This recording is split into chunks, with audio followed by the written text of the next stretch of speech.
Good afternoon, everyone. Welcome to Broadband Breakfast Live Online for Wednesday, January 29th, 2025. My name is Drew Clark. I am the CEO and publisher of Broadband Breakfast. We're a news and events community focused on better broadband, better lives.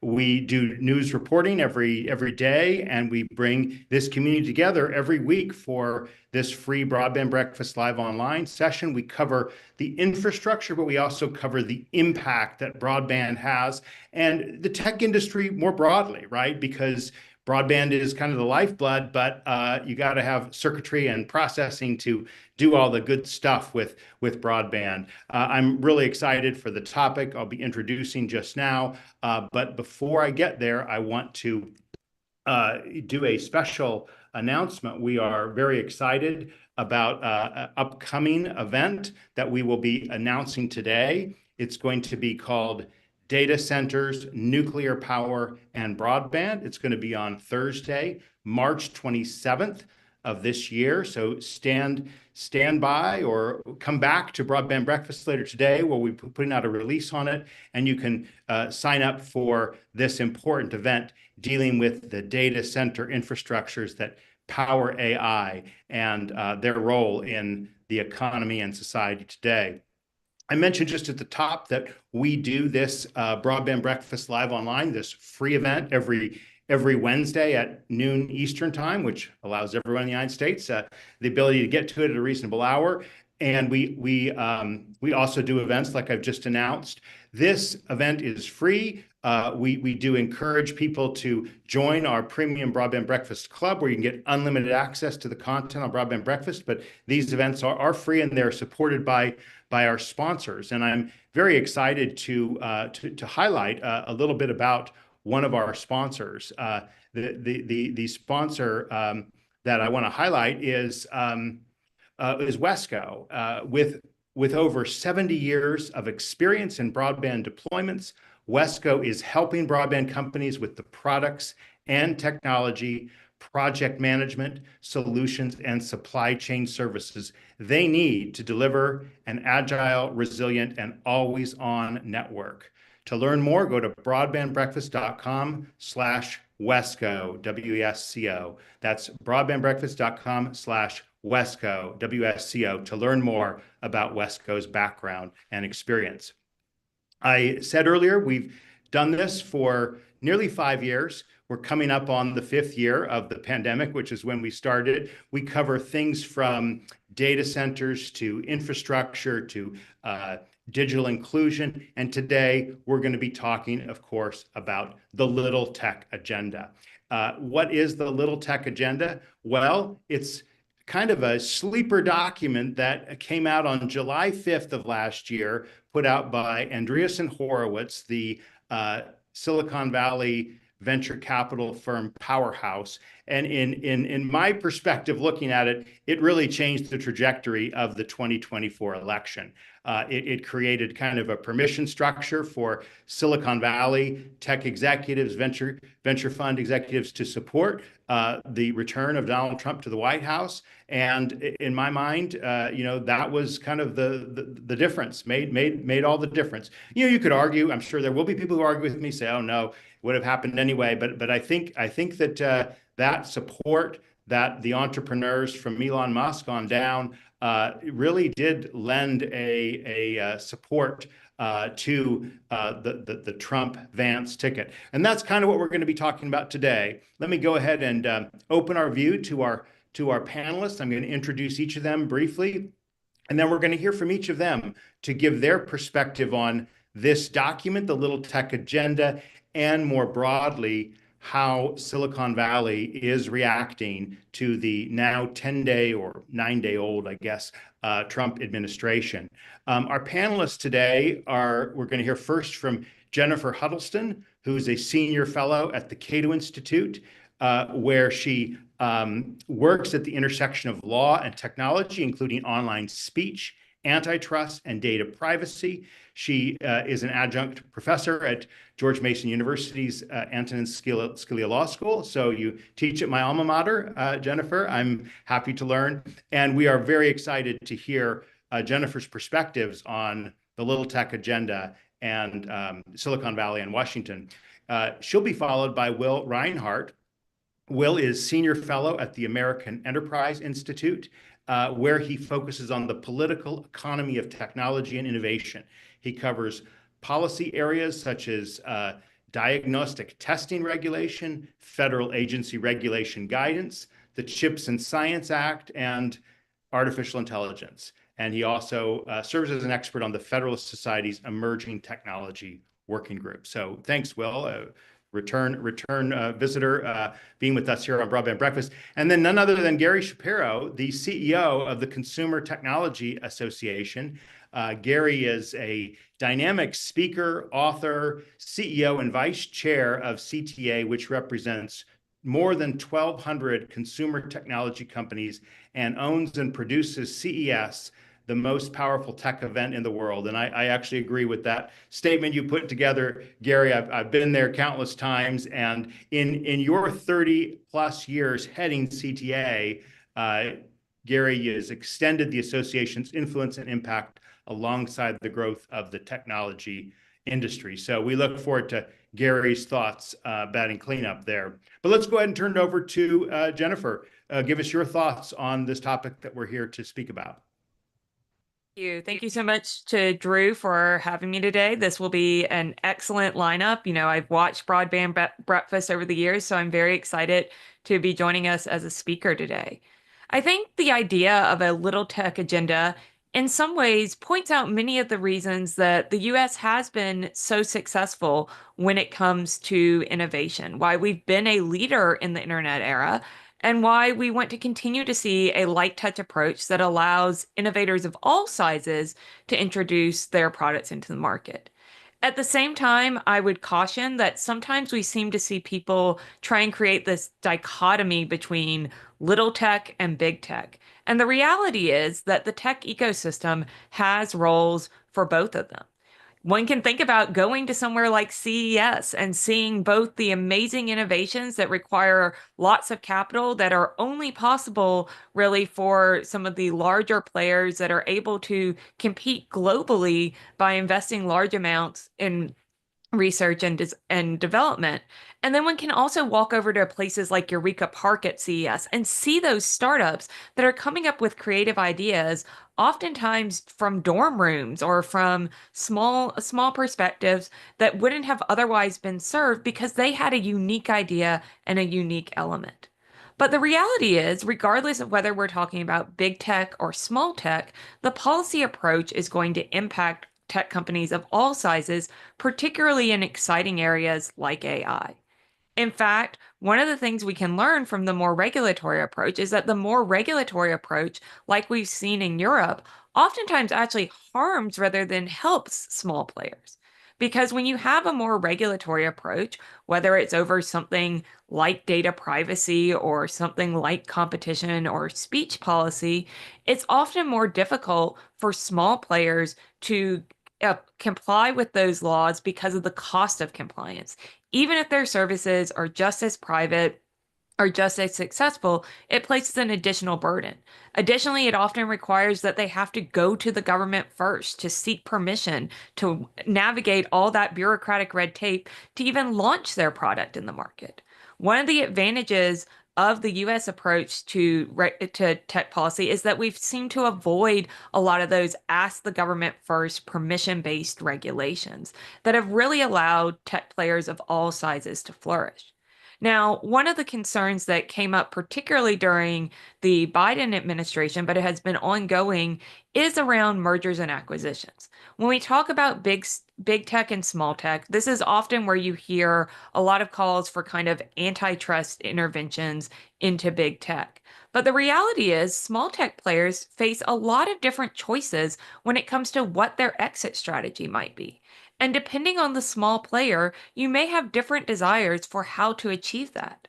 So some small players may just want to stay small. They may not be seeking to be the next big thing. They want to serve a very niche community. It's important to them that they serve that community right. Others may have really great ideas and they want to be serial entrepreneurs, but they don't want to take the time away from coming up with those ideas to run the business. And selling to a larger company might be a good option for them. Some may want to be that next revolutionary technology that changes our lives. And if we start to see the FTC or the DOJ really hampering mergers and acquisitions, we risk not only harming ourselves as consumers, but harming this overall ecosystem by eliminating some of those exit strategies that small players might have. So I think one of the ways that we're potentially going to see this debate come up is in our debate over AI. While AI is very new, it wouldn't be a tech policy conversation in DC if we didn't bring up AI in some way. We've seen that the Trump administration has already repealed the Biden executive order, something that many people had concerns about the potential impact due to the regulatory requirements that it would place on it.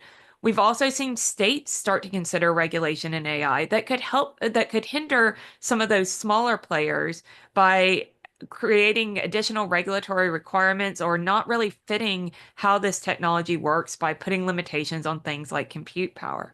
So while I think that the idea of a little tech agenda might be a bit of a misnomer in some ways, what it really is it's a continuation of the American agenda that has been light touch regulation when it comes to innovation, that has allowed techno-optimism, which is another term Marc Andreessen has used, to flourish so that tech companies of all sizes can benefit us as consumers by providing the next wave of ideas that we might not have ever thought about. Awesome. Thank you so much for setting the table for us. Again, lots of questions, but let's go right into Will and then Gary and hear your thoughts. So, Will, the floor is yours. Yeah, thanks, Drew, and thanks everyone else for being on here, and obviously thanks Jen for starting off this conversation. I think you're exactly right on so many of these elements, and I kind of want to add a little bit of flavor to all of this, right? Because when I read this agenda, I remember reading it. I think it came out last July, sometime last June or July. July 5th. Yep. Yeah, July 5th. And so yes.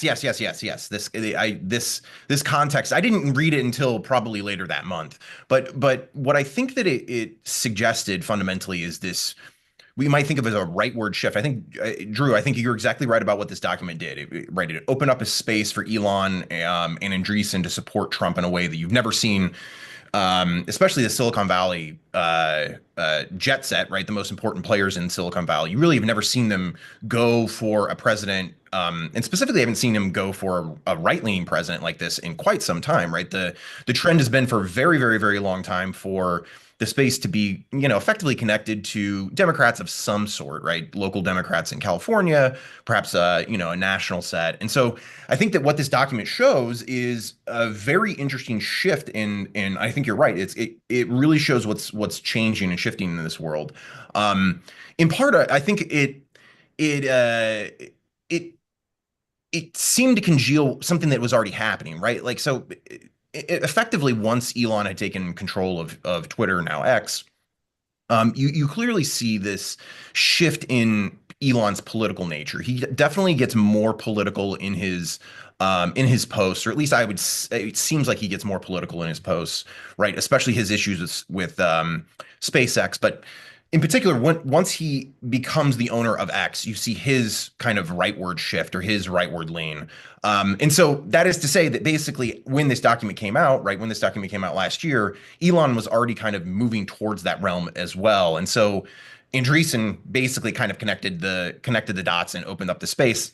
This is in spite of the fact that another big name in this space, Peter Thiel, had been supporting generally Republican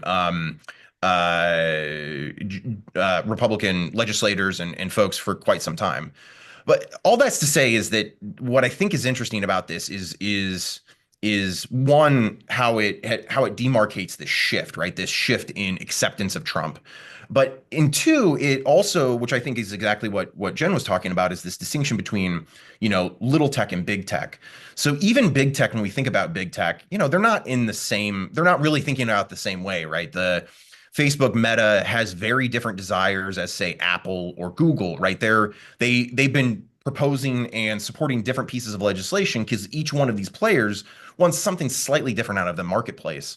So even when you think about big tech, it is varied, right? And there's very disparate kinds of conflicts and competition that exist between those market players. What's interesting about this document on a substantive level is really what they're framing around these problems. And they're saying, in fact, I mean, they don't really talk too much. This is both Andreessen and Horowitz, right? The two co-founders of Andreessen Horowitz. They write this document, and really what's primarily focused on is this little tech problem, or the problem rather for little tech, right? That government policies are posing the biggest threat to little tech, and that tech startups are actively being hindered by government regulation, right? That there's strangulation that's happening, there's stagnation that's happening because of how the government is interacting with startups. And what they're ultimately suggesting is a set of positive policies to actually foster startup growth, believing in kind of organizing around this little tech agenda. So ultimately, like when we think about what this is it's really a call for political action. And I think that's also what's interesting, right? That not only does it demarcate this shift between the really how Silicon Valley is engaging with the tech policy world, the agenda itself is basically that as well, right? It's suggesting that tech, specifically little tech, needs to shift how it thinks about its relationship to government and needs to be much, much more proactive. So both of those things I think are pretty fascinating. The other part that I would add to all of this, right, is that this really is, I think, an interesting document, but fundamentally it fits in with, I think, a lot of different competing interests that we see, even the people like Andreessen Horowitz as compared to Elon, right? Even those two groups, even those two individuals basically have different and conflicting views. We see kind of organization around a couple of key ideas. Primarily, right, the idea that we need prosperity, that we need to get rid of government in order to assume that prosperity and to continue that prosperity. You also see that the interesting thing about this coalition is there seem to be generally more pro-immigration, and that seems to be creating some interesting conflicts within the Donald Trump camp. But I think that's what's interesting about this kind of the tech shift is that we're seeing kind of new blood that we haven't really seen in this political coalition before. And that, to me, I want to do more writing on this because I think that here's the big question. Why did Elon Musk, if you're in 2021, could you have predicted that Elon Musk would have spent $277 million to become the biggest backer of any political group? And he backed Trump and other Republican candidates. That the numbers are unheard of, right?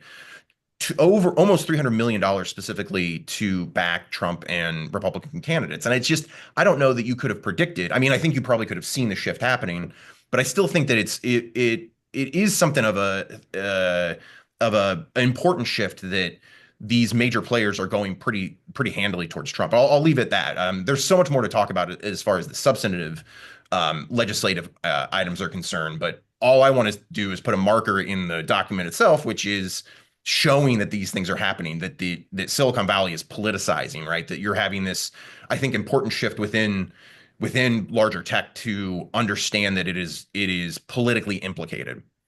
Great. I mean, great that you've summed this up as well as you have. Thank you so much. Let's turn to Gary and get Gary's perspective as you follow this issue for very closely for 30 plus years. So give us your thoughts, Gary.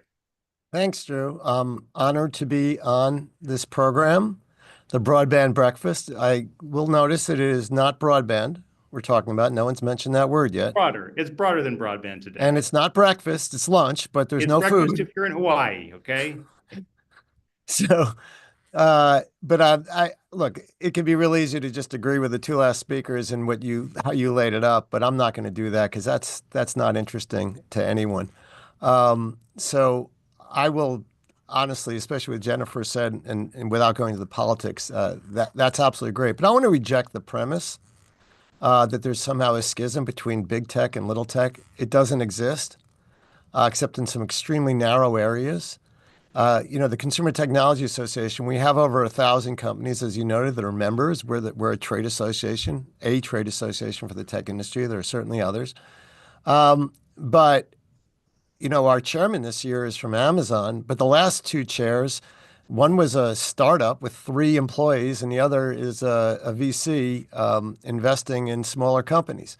So we are, I don't recall a discussion where the big companies and small companies disagreed on anything. In fact, they were in intense agreement on how bad the Biden administration was, especially the Federal Trade Commission, where they had the chairman, which basically was saying big companies should not buy small companies, because obviously that totally restricted big companies' ability to make the decisions they needed to make, like make or buy, like Amazon and the founder of the maker of the Roomba, iRobotics, and also restricted small companies' ability to raise capital.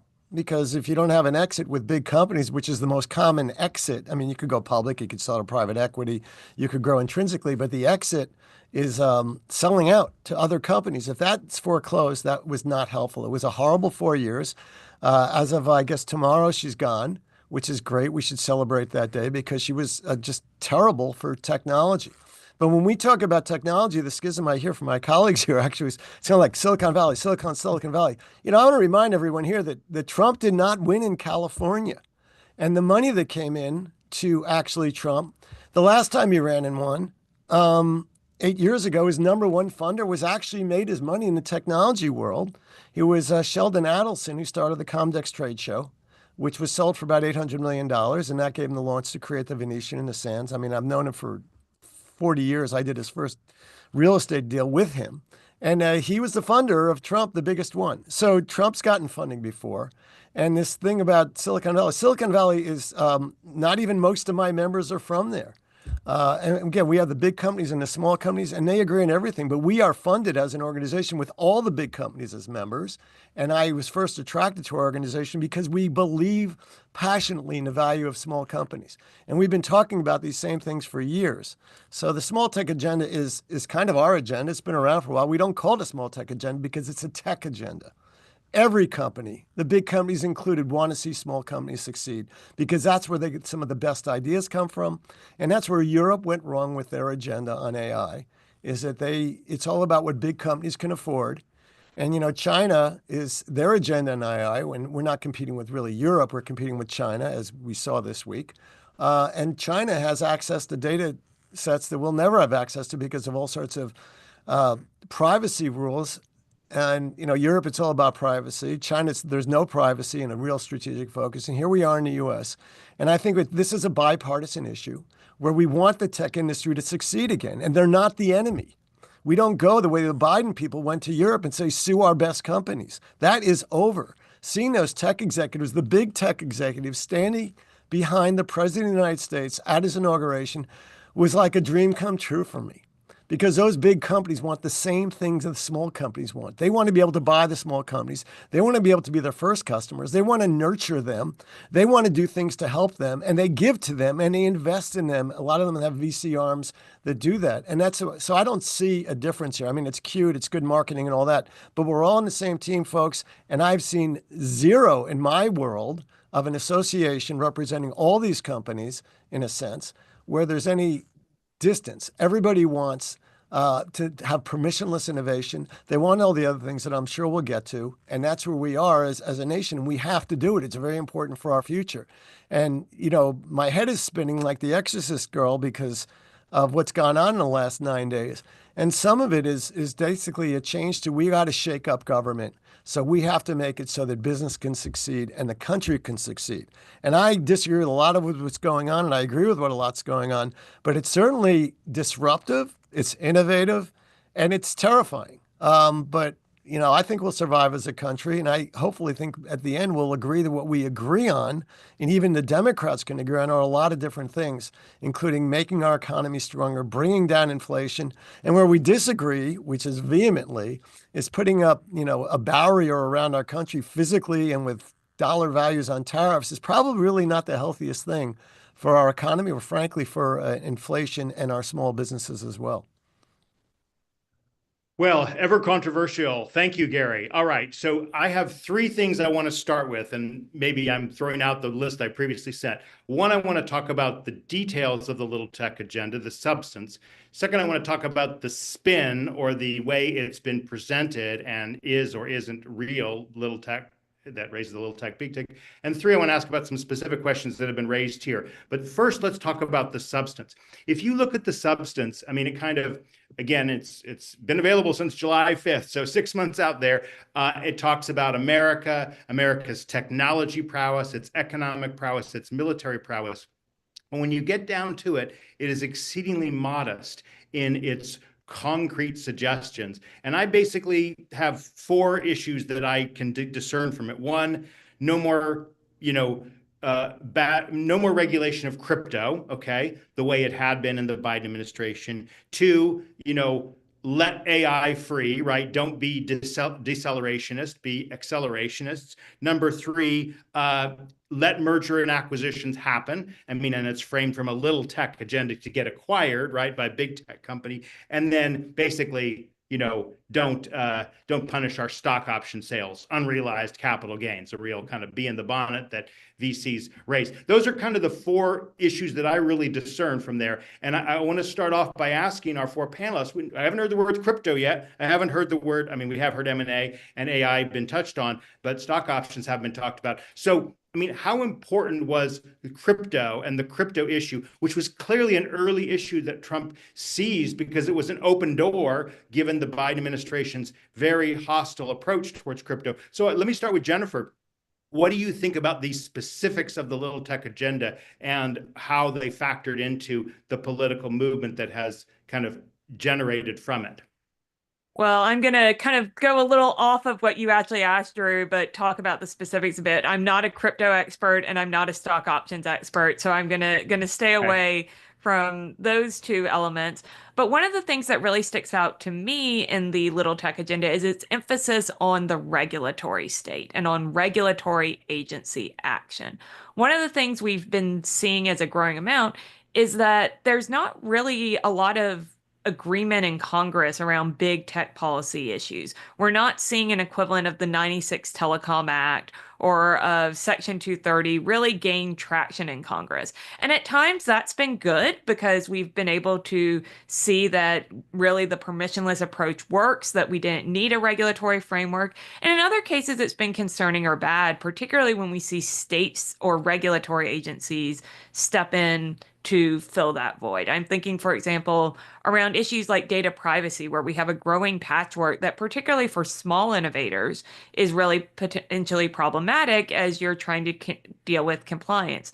Similarly, particularly with the FTC, but not only with the FTC, if we look at the wide array of executive orders that we've seen in both the Biden and the previous Trump administrations, we've seen that a lot of tech regulation is not coming out in kind of the traditional legislation form, but through particularly agency actions. And while there is no tech regulator, we've seen everything from, a very pro-innovation approach to autonomous vehicles from the Department of Transportation under the previous Trump administration, something that was really looking at how can we remove potential regulatory barriers, to things from the FTC, particularly, thinking about some of the conversations around quote unquote commercial surveillance, as well as some of the other potential tech regulations, and the Biden executive order on AI that very much looked like potential legislation coming out as a form of regulation. So I think one of the things that I really took away from the little tech agenda is that this can't just be about looking at what Congress is doing or even at looking at what the president may be doing. It must also consider the impact of these regulatory agencies. And I thought perhaps one of the elements that was missing from it was looking more at what some of the states were doing and some of the potential fractioning and patchworks that were developing there. Will or Gary, do you want to weigh in on the specifics of these points that the little tech agenda made and how they played out politically? I'm happy to jump in. I do want to refresh everyone's memory, though, that it was Elon Musk a few years ago who said we should stop all AI for 6 months. And we immediately, like within 24 hours, said that's absurd. Oh, so let's let the bad guys keep going and the good guys will stop what they're doing. I mean, Look, Elon Musk is an important person today with President Trump. That's clear. But he also has very clearly defined interests with his 5 companies. And I should point out that Tesla's a member of ours. And that's fine. But he's just one person. We'll see where that relationship goes. But I am personally more focused on President Trump and his desire to do what's best for America, preserve our national security, and grow our industry. As I say, especially the tech industry, which I think is great. And I think that's a bipartisan, or hopefully a bipartisan approach to that. In terms of the focus on crypto, that's something which clearly he did gain political support on among a younger category of people, and we'll see where that goes. I mean, his approach to crypto is one that seems to make sense. Jennifer did mention a really lot of good points there. It's just not about what you do as a president, it's what Congress does, and it's whether they're preemptive in their approach or not. And to a certain extent, although I know I'm talking with a bunch of libertarians that may have a more federalistic view of the world in terms of states going forward and doing what they can, the reality of the marketplace and what makes the U.S. so strong in part as an economy is that we're one national market. And for a lot of things, whether it be privacy or crypto or things like that, it's much better for the consumers and for the country and the economy and for our own competitors to keep that one market approach. I mean, the Interstate Commerce Clause, God bless it, is what's helped make us great.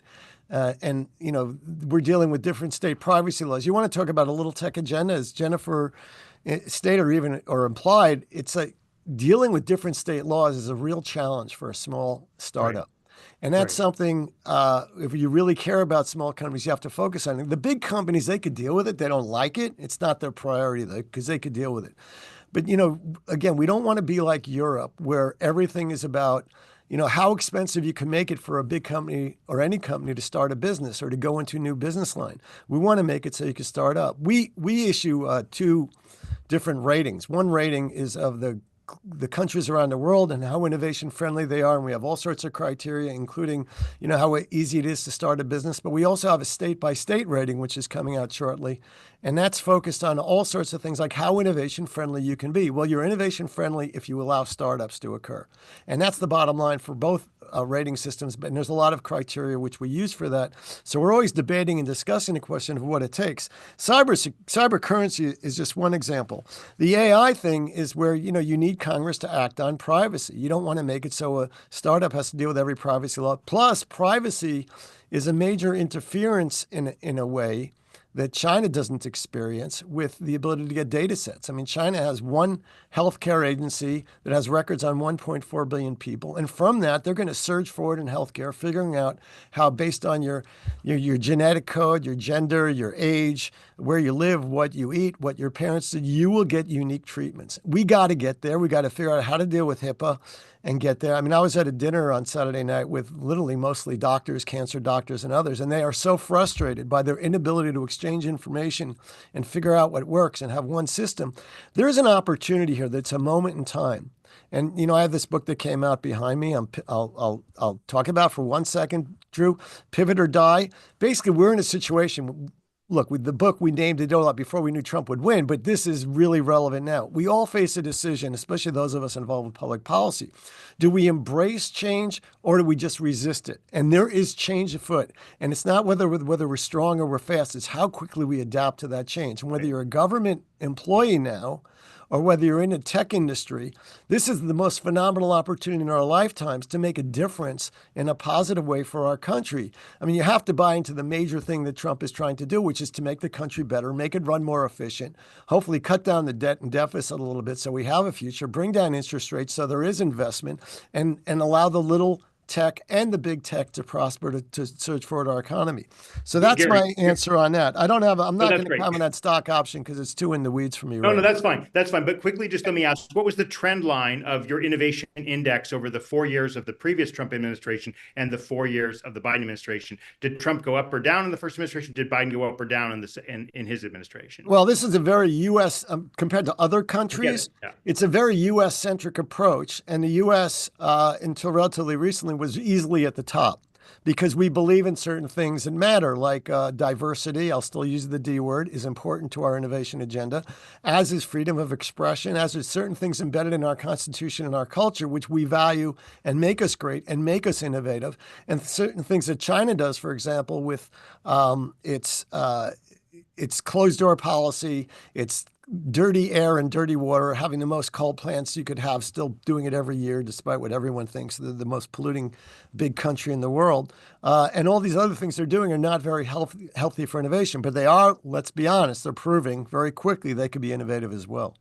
Okay, so do you know whether Trump went up in his 4 years on your innovation index? Well, we And do it Biden- every 2 years, and Oh, so that would be a looking at two data. I'll get back to you on that. We'll I have to honestly go back don't and know. get that data point. Okay, unless, Will, you want to weigh in, which you may. Yeah, no, I actually do want to weigh in on the things that weren't Please. being said, which is crypto and capital Please, gains go tax, for it. right? I mean, the capital gains tax that long-term capital gains tax that Biden was suggesting was something like 43%. I mean, it was just massive, right? So it's understandable that there would be reaction to capital gains, right? It's just that's not the way you do things, right? Even at the best case scenario to make it equitable, even though anyway, so there is a very real reason why I think there was a pushback in capital gains. On crypto, though, I have been kind of following this a little bit more closely. And I would mention really quickly that obviously Andreessen Horowitz has a pretty big portfolio that is in crypto, but kind of fundamentally, there's been a lot of consternation with Gary Gensler as the head of, or I'm sorry, as the chair of the Securities and Exchange Commission. Former head, I should say. Right. And so he was the one who helped draft Sarbanes-Oxley, right? He was nominated. There's been a lot of consternation within the crypto space, primarily because he has equated the cryptocurrency markets with the financial markets of the 1920s. And I think while there is some interesting connections there, right? Crypto is just not systemically important in the way that 1920s banks were. And so even under his own standing, under like general understandings of like the financial markets, right, systemically important institutions, you regulate it differently because it's crypto. Besides all of that, right, Gensler is never really particularly supportive that crypto itself is mostly a commodity and not a security. And the reason why that is important is that the SEC regulates securities. And if he said that it was a commodity, he would no longer have power to regulate that space. But that's generally what Silicon Valley has wanted, is a regulation in the CFTC world instead of an SEC world. That's a bit of there's obviously more nuance that's going on there, but it kind of makes sense that all three of these things are pulled together, right? I mean, as Gary had mentioned, M&A is something that's kind of universally agreed upon, right? Capital gains is something that entrepreneurs are like, and especially people that are trying to exit on long-term capital. And crypto makes sense as well because their portfolios within crypto. But I think this also suggests that there is this pushback specifically on the Biden administration and the direction that was headed. Okay, so now I got to preface this. Look, we do 50 events a year in this Broadband Breakfast Live Online. We try to get diversity. We may have failed in this one, getting in our all libertarian panel. I'd like to say I'm not a libertarian for what it's worth.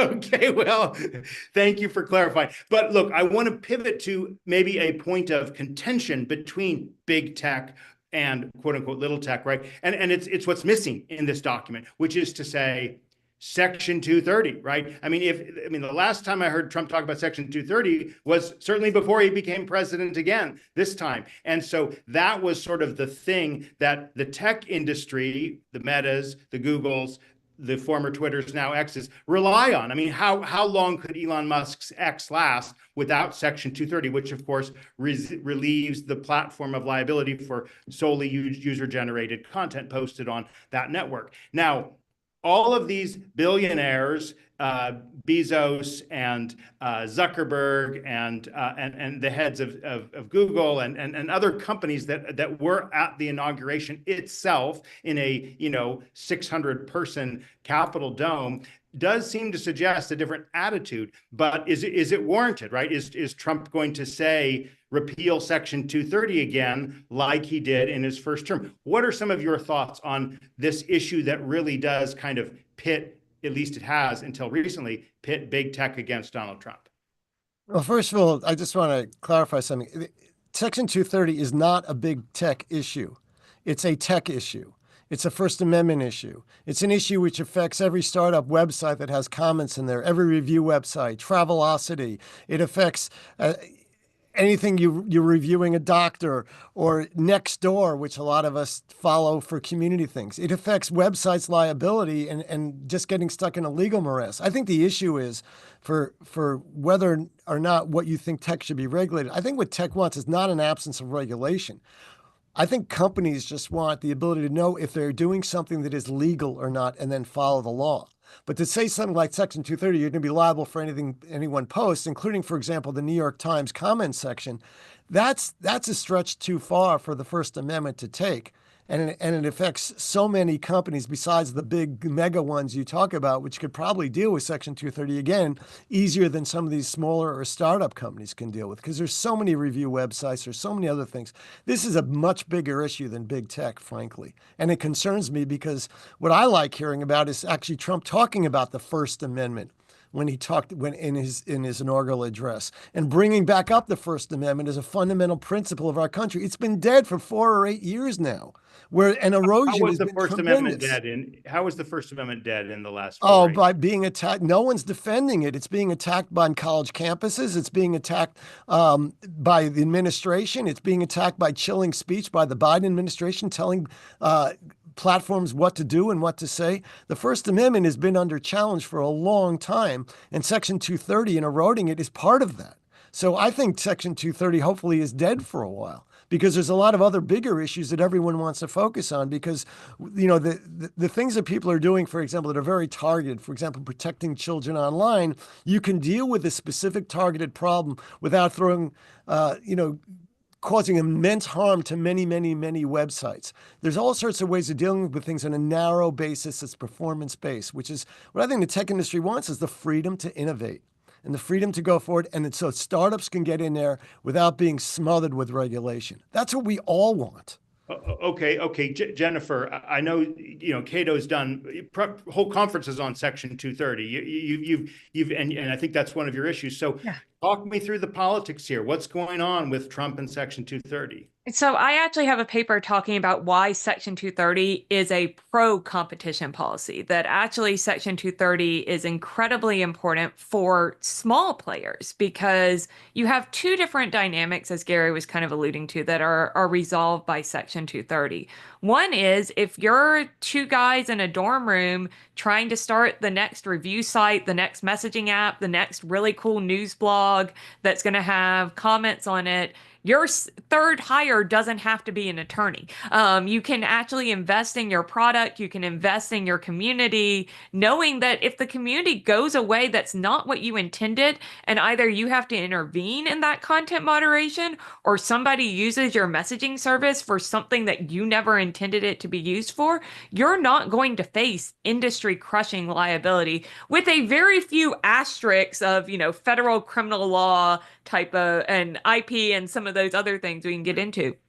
On the other hand, if you're a large tech player and you think about the sheer amount of communications at scale that even something that might be considered a mid-sized platform, a Reddit or a Yelp, has on a daily basis, if something slips through the cracks, even if you were doing the best job you can, you don't have to worry again that you're going to have some sort of potentially legal intervention that is unbalanced with what the actual threats were, or that you have to start either changing your content moderation policy because of the potential risk of litigation for allowing a controversial review, for example. This is not just about social media platforms. Now, I do think it's interesting, as you mentioned, during the previous Trump administration, we saw him attempt to repeal Section 230. We've also saw, like during the 2020 campaign, that former President Biden, then Senator Biden, called to repeal Section 230. So this has been a bit of a lightning rod at different times on both the left and the right for oftentimes incongruent reasons. So one side feels that too much moderation is happening. One side sometimes feels not enough moderation is happening on certain issues. So the reality is that Section 230 is really designed to allow players of all sizes to serve the communities that they need, whether that's a general community or whether that is a very specific niche community, and to empower players to enter the user-generated content market that allows all of us to have more of a voice online. I would be interesting to see, as this conversation goes on, you mentioned, X has definitely, and Elon Musk has definitely stated why they need Section 230 to be able to provide their platform. One of the other changes I would also note is now President Trump himself has a social media platform. We have True Social. This platform has changed, or this market has changed in the 5 years since the previous Trump administration ended. And so how much of that has perhaps alleviated some of these concerns that I think were largely misplaced around Section 230, and actually perhaps even reinvigorated why Section 230 is so important to platforms of all sizes? Will, again, if you want to weigh in, I've got a specific question I want to ask you, if you don't mind, because we've got a lot of questions in the chat. We do love your questions, and I guess as our token non-libertarian, Will, I'm going to give you this question from Michael Pitch. Bridge the digital divide or worsen existing disparities? You are kidding, right? How do you think a corporate takeover of our government is going to work out for you and me? So let's just take the question, okay? Are we experiencing a, quote, corporate takeover of government in the form of big tech and the Trump administration? I mean, it's from all of the things that we've seen, there are a number of pretty, important players in this space who are coming from Elon's group specifically, right? We just learned recently, apparently, that a lot of people in OPM are going to be coming from Elon's group. And so there is obviously with any administrative changeover, there's going to be folks coming in from outside groups coming in to help, govern effectively, right? They're going to be trying to govern. I think there's a broader question, which we really haven't gotten into, right? I mean, the last 2 weeks in politics has been really fascinating, right? We haven't even talked about the, there's a lot within the tech agenda that's occurring right now. You're talking about the digital divide, which I think is another part of this, fundamentally as well, right? There are so many different elements that are going on here, right? And on the digital divide, I would say probably the important thing here is whether or not the Trump administration is going to kind of change around the broadband grants, which I think are kind of central. It doesn't seem like he's going to, and he suggests that he's not going to do that. There's another kind of bigger element about, there's a crypto element, which I mentioned. There's an M&A question, which I think is super important here as well. Partly what we're seeing is, I think the way that I think about this and the way that I've been trying to conceptualize this is that we're seeing, this is very clearly a new shift. And this administration by Donald Trump is not the same one that we saw previous. And I think that's going to be important to watch and really important to see where he settles out. The semiconductor tariffs are horrible to me, right? I think that's a horrible idea. The tariffs idea, I generally think, are horrible, right? I think I would consider myself a political economist at the end of the day, right? As an economist, I'm really thinking about this through economic lens. And I think what Trump really portends is more trade wars and generally more trade conflict, which I'm generally not a fan of, which I think is separate from the immigration issue. And those two things to me seem to be really being conflated in the same way. And again, we haven't really talked about it, but I think that's actually going to be the big conflict within the Trump administration and the coalitions that he's brought together. The big thing that he has done is really has brought in, I think, a part of, basically the PayPal, a very significant portion of the PayPal mafia is now connected with Trump in some way. I think that's kind of give a quick explanation for who the PayPal mafia is and why they're these were a group of 10 or 15 individuals. It's kind of flexible, the number, but there's basically a core group of 10 individuals that exited with PayPal when they sold to eBay, and that group included David Sachs, who's the crypto and AI czar. Yeah, it included included Elon, and included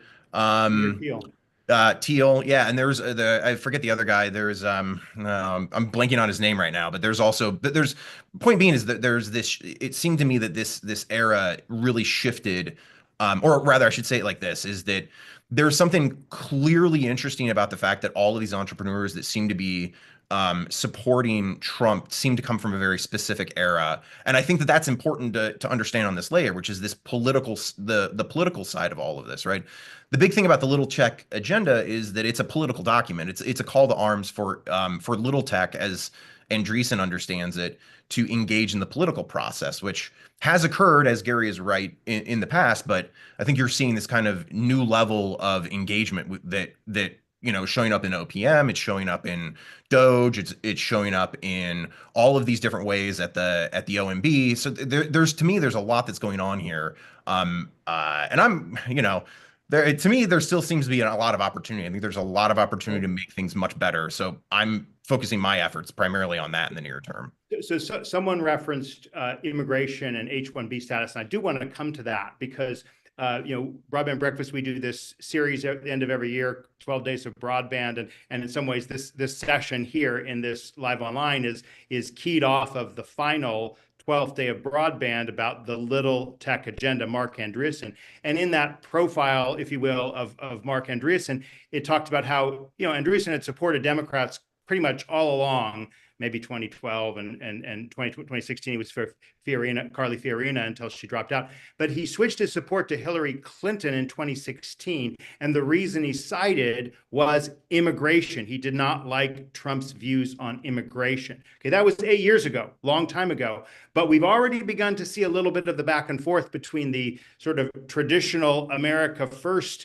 or Make America Great constituency of Donald Trump and the constituency that Elon Musk and the tech bros have brought along. And this was kind of featured in some discussions back and forth about H-1B visas and whether there should be legal immigration. I'd definitely like everyone's thought on how you see issues that maybe don't traditionally tie into Trump's base faring in the Trump administration, not just immigration, but also some of the trade issues that Gary, you mentioned at the top of the hour. What are some of your thoughts that each of you have on immigration and trade? I have some thoughts. Go ahead. On immigration, I think the numbers don't add up. So I think there's this great theory in the Trump circle that somehow we're going to get all this manufacturing in the U.S. We're struggling to get those semiconductor plants built. We don't have the skilled labor to do a lot of what we need. We don't have the people. We're at full employment. And if we kick out millions of people who are here illegally, we're going to lose a lot of our economy that gets things done that Americans don't want the jobs for. So he thinks we're going to move all this manufacturing here. And the problem is that the immigration pipeline is mostly filled with chain immigration. And chain immigration allows basically your family relatives to come in if you are here as a legal citizen. The problem with that is a lot of the people that come here are older people with health issues. They don't speak the language and they burden our system. And I think eventually we're going to figure that out. And we're going to say, if you are bringing someone here like that, then you have to actually pay for their costs to the system. And if you just believe in chain immigration, you'll finance people who will do that. But that should free up some space for the people we define that we want here. The people with the skills, the semi-skills, the English language proficiency, and the willingness to accept our culture and the United States as a culture that is somewhat unified in our approach, favoring a diverse First Amendment, basist environment, the people that we need, the skilled healthcare workers, the skilled craftsmen that build our houses. If we got rid of everyone today that Trump wants to get rid of, our houses can't get built. I mean, that's just, I've heard estimates of 50% of the people here are not citizens that are working on our construction. So we also, as a tech industry, we need these people. I remember the billboards in Silicon Valley from Canada saying, we welcome you. Now, Canada is totally flipped. Europe's totally flipped. Everyone's saying, let's control immigration. But we have to define who it is we want, who we need, and let those people come and start balancing out our cutting our healthcare costs and balancing out that actually some of this chain migration is just really, really hurting us. Will or Jennifer, do you want to weigh in on these two topics? I would, let's have this conversation again in a year. I think is probably going to be the most interesting. This question which Gary is laying out about immigration, again, the to me that's going to be one of the big potentially bifurcating issues between generally the tech side of the Trump world and the more populist side of the Trump world. So I would say look at this in a year, right? Because there's going to be a lot that's going to happen in the next year. To me, there's a lot more flux that's happening, I think, in the near term than I think people would want to admit. Which is, it's kind of a broad way of saying is that just immigration obviously is a very central question within the Trump administration, kind of a unifying factor. But whether or not, exactly what he can get done, exactly what legislative pushes could be done in the near term, I think that is to me very, very, very uncertain. They don't really gain a lot by trying to actually solve this problem fundamentally. But more importantly, when you think about long-term, kind of the long-term political questions, Trump administration effectively has, this control of Congress for the next session, basically next 2 years. And within that time period, I think within the next couple months, you're going to see which issues still rise to the top. I have a feeling that's probably going to be more trade, which creates conflict. I could be wrong. The question is whether or not like a pure immigration bill basically becomes the central focus of Congress. We could see it. I haven't been focused on this as much as other issues, but that will be with everything else that's going on in the administration, right? When we're talking about impoundment yesterday, and we're talking about shutting down Medicare services and all of these local services, considering that there's been so much shifting even in the last 2 weeks. I mean, there could be a big push on immigration, but fundamentally, that to me is going to be where the two major groups see conflict, and I don't know what that looks like, right? I don't know what the result of that is. Because you see Elon and Andreessen and a lot of the tech people focus much more on immigration, whereas there's been a fight over H-1Bs. I never would have expected a fight over H-1Bs, right? This is something I never expected before, right, even within the Trump coalition. So to me, there is a lot of movement here that I'm kind of unwilling to predict in the next, in the near term. But I think when it's something to follow along closely how the trade-offs occur between this and say tariffs and other kind of political economy elements, I think is going to be, the most important part of all of this. Quick reactions on this, Jennifer, before I ask the last question of each of you and closing remarks. Yeah, I was gonna say I don't have much to say. I do think there is an awareness that this will impact the tech industry, just like it will impact any industry when we're talking about issues related to tariffs and immigration. I am very fortunate, Cato, to have colleagues that work very specifically on issues related to trade and immigration. So all I will do is, commend their work for those who are more interested in the underlying issue there. You don't have to weigh in. Okay, I'm going to ask this final question. You can pivot to whatever you want on this, and we'll do Gary and then Will and Jennifer in that order. So Joshua William asks, will the alliance between Silicon Valley and the Trump administration last for the long term? And what advantages or disadvantages might this partnership bring to smaller tech companies if it is sustainable? All right, so Gary? I think the alliance will be based on whether there is an agreement between the two. I mean, there's no question that the issue of trade is very divisive between the tech industry and the Trump administration right now. If you're putting up barriers around the U.S., that's going to affect. You want to talk about the digital divide? Only wealthier people will be able to afford smartphones and computers and laptops and things like that. So, and inflation will be, the most deflationary industry will become the most inflationary. So, if you want a friend in Washington, get a dog. This is a marriage of shared interest. The tech industry wants to do what they do, is to innovate, grow the economy, make life better for everyone in the world, and they want the U.S. economy to be strong. They're very patriotic. The Trump administration wants a lot of the same things. They're patriotic Americans. They just have to, we used to have a administration with Biden that had almost no business experience. Now we have an administration that has almost no government experience, and we're seeing some radical things coming out, which are either brain government, or they're just going to crush our government expertise that we've built up over the years in ways that we can't anticipate. Of all that brain power and experience, a lot of it may go away rather suddenly. So that could be very disruptive as well. So I think at some point we're going to learn from each other that those in government understand how government can do great things and business can do great things. And I'm looking for that happy balance. The pendulum has swung so far in both directions at this point that I'd like a little semblance in the middle of people talking to each other, thinking about things and doing what's best for the economy and the American public. Well, very wise words. Let's hear from Will and Jennifer. Yeah, to answer the question, the tech coalition, it's going to be interesting to see how it plays out. I don't think that we have a good sense of how any of this is going to play out.